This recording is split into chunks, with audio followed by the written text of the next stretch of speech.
Hey, welcome to the 40 Finance channel, everybody. Today I'm going to be talking about defense stocks. And the goal here is just to do a quick background on how defense stocks typically play in the market and some of the signs that are bullish and bearish as you start to invest in these names. Obviously, defense stocks here in March of 2022, there's a lot of momentum behind them that we're seeing in the market due to the Russia-Ukraine conflict. Hopefully, for the sake of the world, this is a short-term conflict, but either way, just the fact that this event is happening will raise the prospects of defense stocks certainly over the next year or so. So let's jump in and talk about how this sector typically works and see if we can find some deals in the process. Okay, the first thing to know is that this is a very heavy budget and contract sector, right? Nobody just wakes up. A country doesn't generally wake up and try to call and put in an order for 150,000 missiles. It's a much longer process. Production is much longer, and there's a lot of preparation, usually years in the making, to get to a stable or a cache of defense that a country would feel good about. So one of the first signs we want to look for in the wake of current events, and you see I have my Google search up here, is defense spending, because typically on the country level, those are going to be where the big pockets are. There are private defense contracts that move the needle as well, but for the most part, we're looking for spending on the international side. And 9 times out of 10, a country identifies their spending in defense as a product of their GDP. So here in the first headline, Germany to raise defense spending above 2% of GDP in response to the Ukraine war. Let's see if we can find some more. Poland raises military spending to 3% of GDP. And this one is just an opinion article, time to increase defense spending. Is there any other? There's Romania to increase defense spending to 2.5% of GDP. So these are exactly the headlines that you're looking for when you're thinking about the sector as a whole. Now, the majority of stocks that I cover on my channel are, of course, US based. So that begs the question, how is the United States doing in terms of raising or lowering their defense budget? And I was able to find some information buried in this Lockheed Martin Morningstar report that I got through Yahoo Plus. And you go down here, this was updated most recently on February 28th of 2022. And I'm just going to skip ahead to the United States part here. We are maintaining our valuations across our North American prime contractor coverage as we await news from Washington on defense spending for fiscal 2023. This noted, we would expect that the military operations will encourage more spending that would buoy the justified valuations of prime contractors, so we think the risks to our valuations skew to the upside. Valuation-wise, our preferred names within our defense prime coverage are Lockheed Martin and Huntington Ingalls. Hopefully I pronounced that correctly. Furthermore, we think waiting to update our valuations is prudent because the domestic market remains by far the most important market for defense prime contractors. Most US-based defense primes have about 10 to 30% top-line exposure to international customers, Northrop Grumman and General Dynamics having relatively lower levels of international defense exposure. And then bottom line here, a large increase in nation's defense budget seems unlikely to us to drive more than a 5% change in any contractor's top line. So a little bit of a mixed bag in there. Obviously, the things that I pulled out as being most important is that on the Morningstar side, they're still going to wait to see what the 2023 spending recommendation is for defense, at least in the United States, before they start adjusting the valuations and the price targets for the stocks they cover. And then that last sentence that I read there, it was interesting that Morningstar doesn't see any increase in defense spending equating to more than plus 5%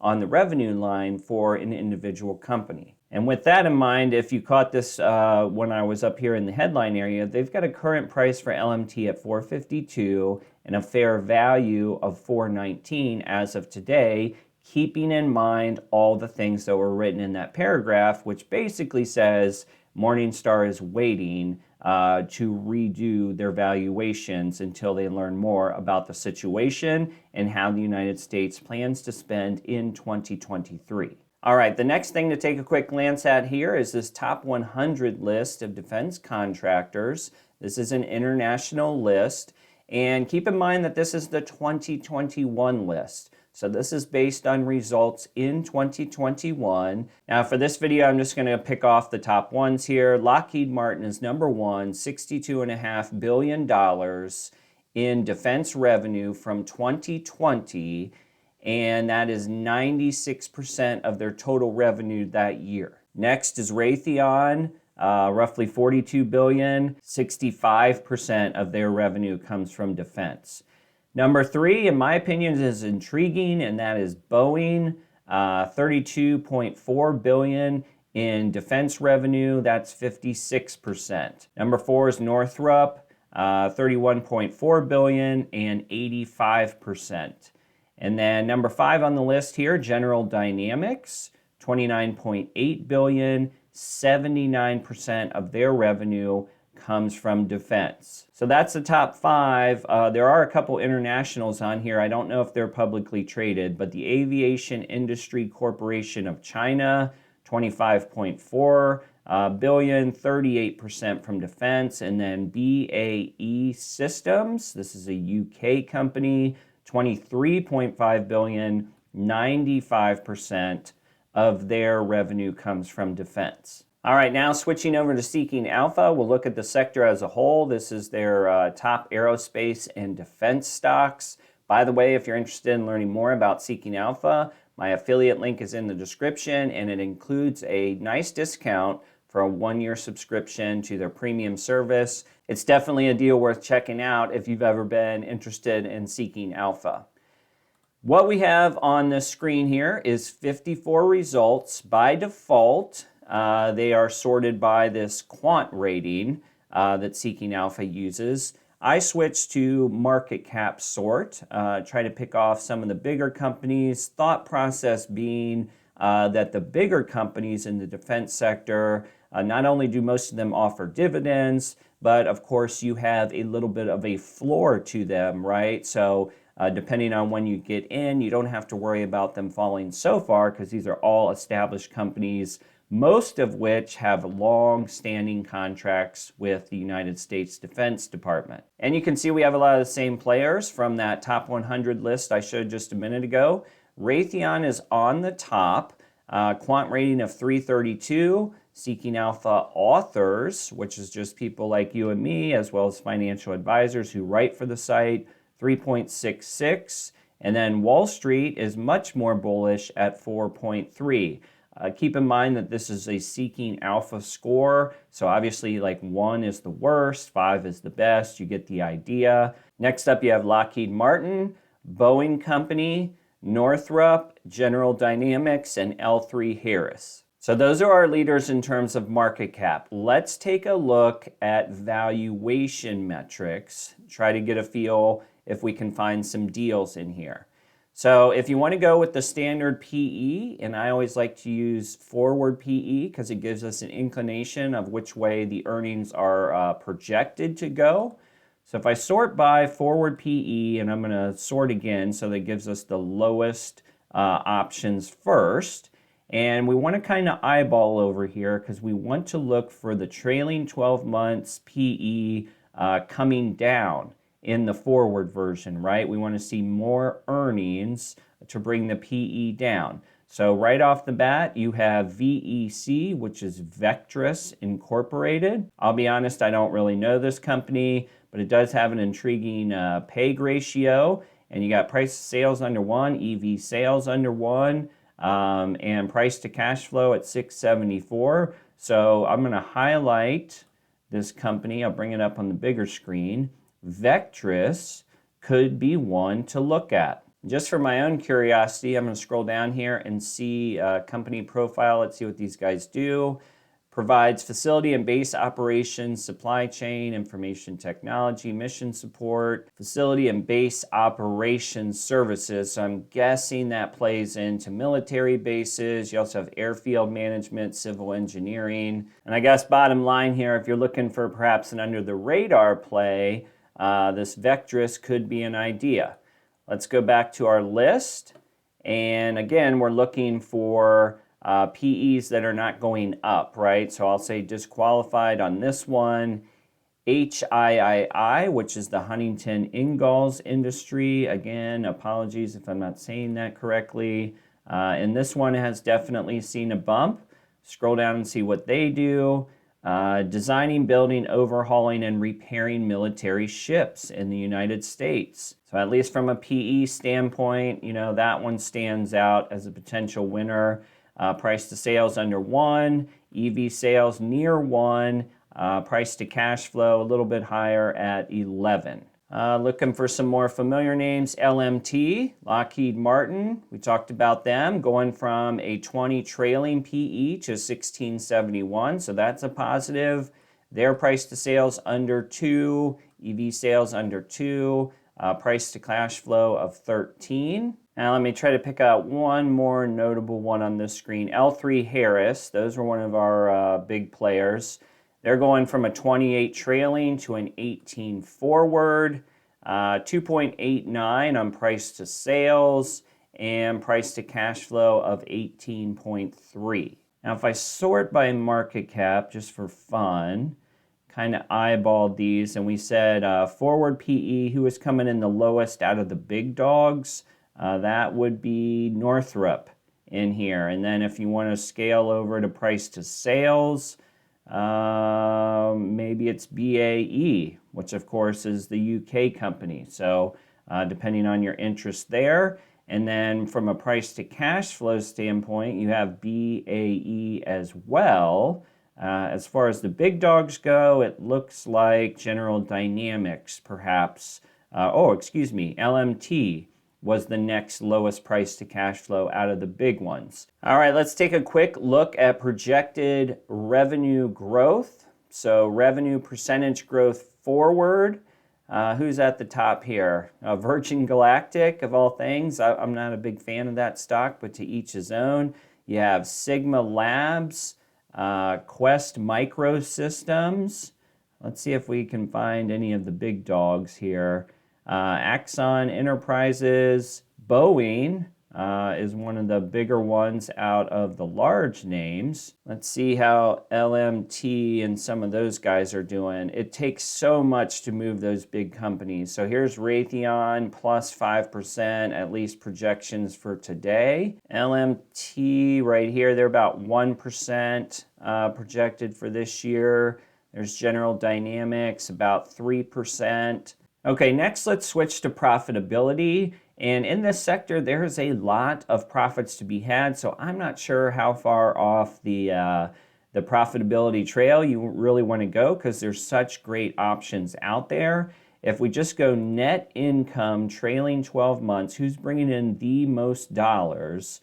You have Northrop, Lockheed, Bombardier, which is a company I'm not familiar with, Raytheon, and General Dynamics. Then if you want to compare those with a free cash flow margin, it looks like Northrop is standing at number 1, at least on that metric, at 18.11%.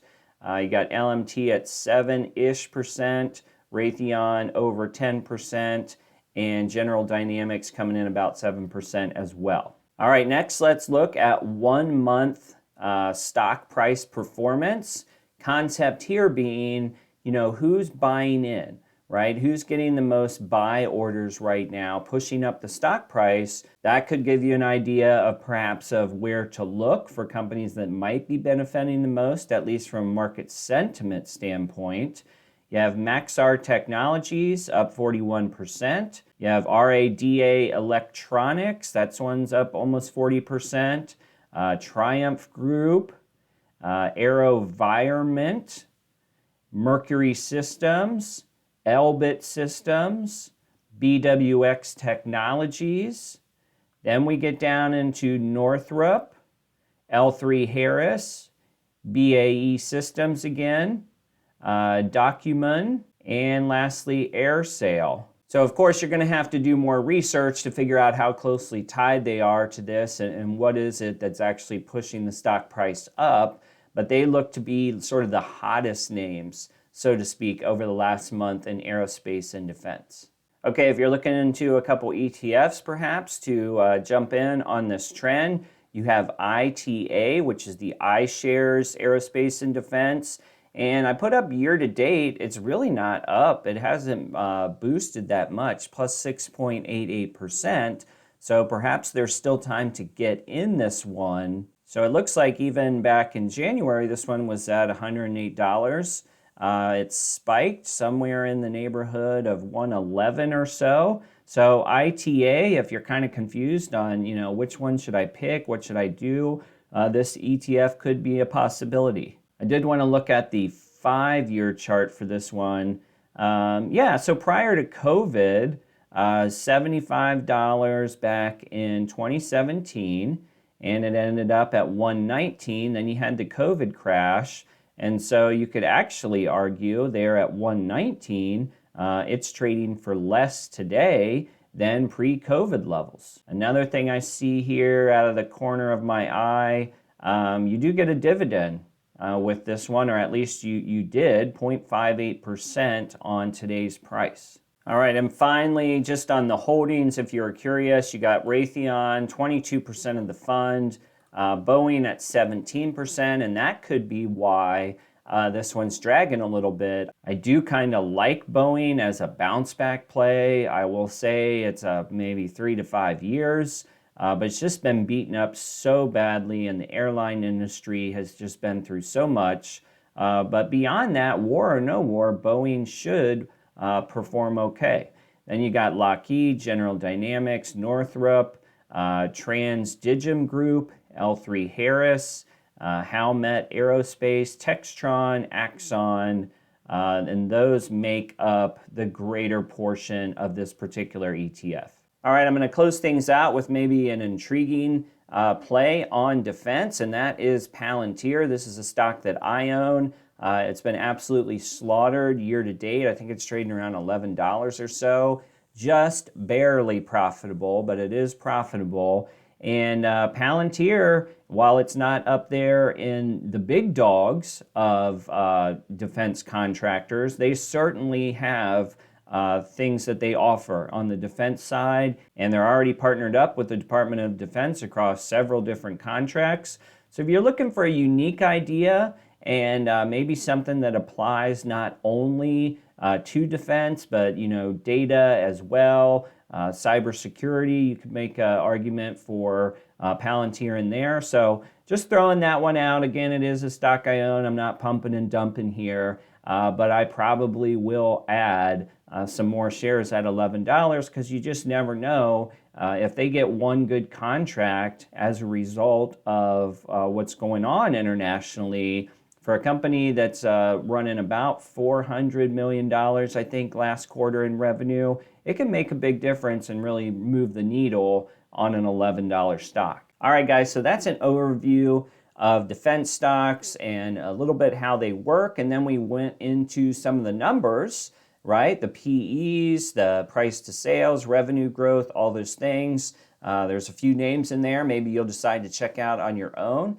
I'm not going to be investing directly in defense stocks, but I can certainly see the attraction to them. I kind of stick in my lanes with technology and consumer, but I do have that Palantir play, and it may not be the biggest defense play of all time, and who knows if they'll even benefit with new contracts in this situation, but I like that they have the connection to the Defense Department already, and if things go right, maybe they get some additional contracts out of it. Now, let me know what defense stocks you guys are following or possibly buying into. Leave a comment down below. And as always, please give the video a like, subscribe to the channel, all the things. Don't forget to check out that Seeking Alpha special offer that I have down there in the descriptions. Hope everybody's doing well and staying safe. We'll see you on the next video.